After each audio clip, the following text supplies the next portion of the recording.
every day I took a shower in the hotel room before I came there, I wrote, "You're going to win in the steam." Every day. And then I won and I wrote, "You f***ing won." You f***ing won, you.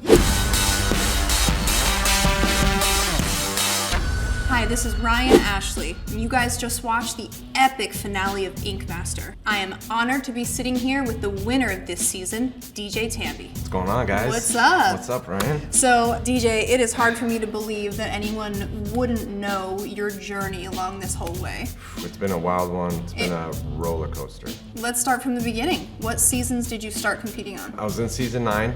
It was called Shop Wars. Me and my partner, Bubba, made it through the whole competition. It was a real difficult one. You know, it's not always your own decisions. You're not just thinking out of your own head. You have a partner, and like, you know, we were switching mid-tattoo every hour. All right, change, you know? So when you're trying to put someone else's brain into what you're thinking and then vice versa, it was super difficult. But we made it to the end and ended up winning season 9. Season 10, came back as a coach, super difficult again. Now, I mean, coaching a bunch of adult tattooers is like working at a daycare sometimes. That was super difficult in itself. Yeah, too. I mean, So you went from season 9, had a very small break, and then immediately went back into season 10. Right? yeah, I think I was home for like 5 days after the finale or something. Oh, so it's like months competing, home for 5 days, then right back into the Yeah, it was gambit. rough. It was rough. And you know how hard it is, like being away from family and just going through this competition in general.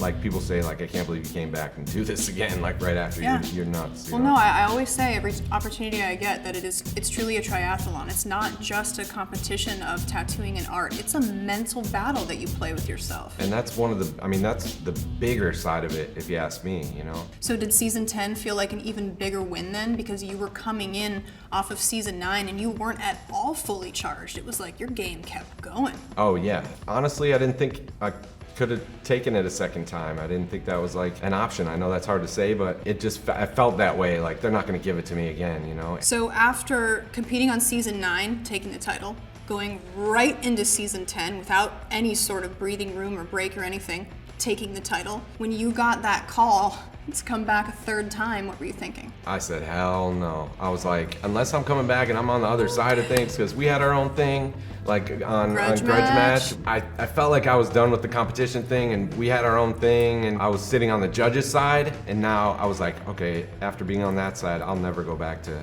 competing again, because it's just too much stress. I'm getting older, you know. I hung up the phone and had to contemplate it a lot, and then I was like, you know what, let's just do it. I mean, lightning apparently strikes twice, why not 3 times? I said, okay, let's go for it. Do you think that being a judge and being on the other side of that desk for Grudge Match, do you think that helped you in this competition? This season was way more difficult because there was 4 new people sitting up there, and the last 2 seasons when you get used to those 3 judges, and now it's 4 new people that you have to impress. Yeah. And you guys flipped the switch this season and were like liking shit that they would never like, ever. Well, here's So it messed with my brain, and then I'm like, wait, maybe I can be a little more creative. Maybe I don't have to use as much black. Maybe I can use some white. Maybe I can. Well, the whole thing with the new judges, what I kept trying to instill in you guys is stop placating towards what you think any judge would want. Start doing what you want to do. You know the fundamentals. You know, we tried to push you guys to really step outside of that box. And, you know, history is not going to repeat itself in that sense. We're not going to strike you down for showing us something new. We're actually, you know, trying to celebrate it. So when you walked back into that Ink Master shop, when you came back in with the lights and all the competitors and you saw who you're up against, how did that make you feel? I almost had a heart attack. Honestly. I was like, my heart was pounding, got the nerves. Also seeing who was there. In the past competitions, it's like, there's some no-namers and stuff like that where you're like, this kid's gone, 2nd episode. Or in this one, you it was all strong competitors that have gotten really far in the competition before. Do you agree that this was definitely the strongest group together that this competition has seen? Oh, 100%. I mean, everybody is strong in their own way too, and personalities, and it was a crazy season. Some of the challenges were ridiculous. What was the craziest? I don't know, yeah. The mashup was landmark new school Black realism and gray mashup. realism, new school mashup. Hey, Angel knew how to do it. Yeah, whatever. So, Who needs it? Next time. Next time around, you don't need Now all I the- now I you know don't how need to all do the it. words, Now right? I- What do you think your favorite challenge was this time around? Maybe the challenge piece and the first piece when we came in. Just we picked a style. I picked my own style. And Yeah. Other favorite challenge? I don't know. I don't know, your color portrait blew us away. It was cool. Oh my god, you're the least one impressed with yourself. I feel like everyone in the room is more impressed with I you look than at you it and are. I'm like, I should have did that. Should have did that. Should have Get did out that. of here. But it was cool. It was cool. So, looking at this season as a whole, what do you think your biggest strength was as opposed to your greatest weakness? My biggest strength in this competition in general is just knowing every style and doing every style outside of this competition. Like you say too, like I think that's what you need to come here. When these challenges are coming up and someone's like, I've never done a portrait, and you're like, you're in a competition is for crazy to me $250,000. No, that's insane. You've never to done me a color still. portrait, or I've never done a black and gray portrait or a color. I'm like, I did my first portrait in '98. Like, what is? I mean, I'm not saying you have to be like But- a portrait master, No. but take a swing at it. But before yes. you know, especially round 2. This is a season of all-stars. Yeah. Like, you come in having an idea of what's going to be thrown at you. You know what each artist does in their, you get Katie, she does more of that neo-traditional, Tony, he's traditional guy, like Anthony does black and gray, like everybody has their one thing. I mean, honestly, what I'm known for is just doing everything all the time. My weeks are different. I do it on purpose, and doing that for years and years and years. Any challenge that's thrown at me, I'm not scared of it. So let's talk about this crazy 24-hour back piece done over 2 days on one brave individual. Super brave. Like, I don't know, but I definitely had to coach mine through it. 3 hours in, he was like struggling, and I'm like, He was so stoked though, DJ, behind Oh, the yeah. scenes. Like, he told me off camera, he was like, I feel like the universe put me in this situation and brought me and DJ together because this tattoo for me is me in a tattoo. This engulfs my entire personality. I couldn't have imagined something that would fit me and who I am more than this tattoo. Yeah. And it was a weird tattoo. it was super weird. And that guy told me he felt like the stars aligned and he could never imagine a more perfect tattoo for him.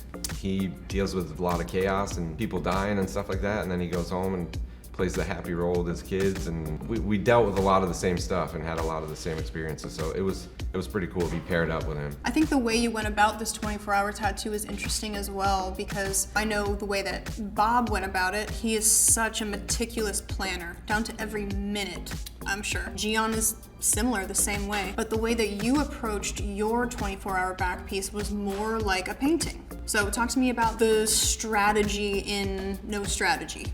I'm the most creative when I just don't think as hard at home, when I just pull out a canvas and I just don't have an idea, I just start painting. And that's how I make some of my coolest stuff. Yeah. When I overthink and overplan, it just gets to, I don't like painting like this and doing, this stuff like you like to do. Yeah. Like, you like just, TVT.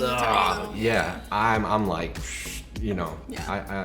I like to get loose. That was more my approach, Did I completely know what it was gonna look like when I was done? Nope, but I just took that chance and knew that I could pull something off like that. I wanted to have fun also. I mean, something like that you gotta set up for your canvas too, like plan those days right. That's a big deal, right? Yeah. Like the first day I ended 2 hours early because I was like, I'm not making him sit a full 12 hours. And I knew, in second day, 2 hours early, just so I can not make him sit through all that. Yeah, I know at one point, Nico and I disagreed a little bit because, Nico was saying like, DJ, for such a huge prize and the biggest title in the history of this competition, don't you think you should have, planned out a little more? And I was disagreeing with him and saying, like, to me, tattoos are art. And if it's in you, then it's in you. You don't have to plan. If it's in there, it's gonna come out. So did your sort of way of going about this finale tattoo at any point make you nervous? Like, did you get halfway through and be like, what have I done? I thought it might have been a little too outside the box or just weird, I thought that halfway through. The other guys I knew were gonna pick more things you've seen or tattoo imagery and stuff like that. No matter what, I felt like they were gonna pick something like that. Yeah. And I did. I had 4 pieces drawn up that I really planned for. And then I was just like, I went to bed and I woke up and I'm like, you know what, this is what I'm doing. Yeah, well, it worked out. It sure did. As you went into the final judging of this whole thing, how are you feeling? It was crazy, all the nerves. There were some really good tattoos up there. I didn't know which way it was gonna go. Gian's was super clean, Bob's was super creative, Jason's was, you know, that ridiculous. nostalgic, like It was so like silly. so yeah, but Yeah. silly gets you in there sometimes. But they were all really good tattoos, so I was feeling all the nerves. Yeah. And I knew when you guys came through and looked at it, you were like stoked on it. But sometimes it's different when it comes down to the end.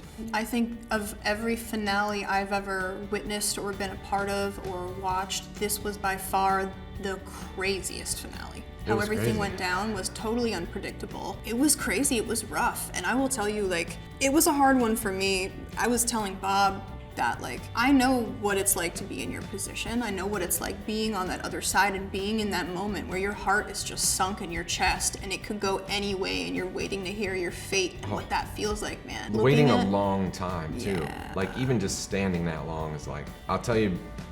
So when it came down to it, and you know, you guys tied up and it was all crazy. So I was like, my mom gave me this necklace before I left, and it was my grandma's. So I like put my hand on the necklace and I look up, and through all the camera lighting, all this stuff, you know how there was all those numbers up there and stuff? The first number I see in huge right above me was 13-3. So both my kids are the 13th. My wedding anniversary is the 13th.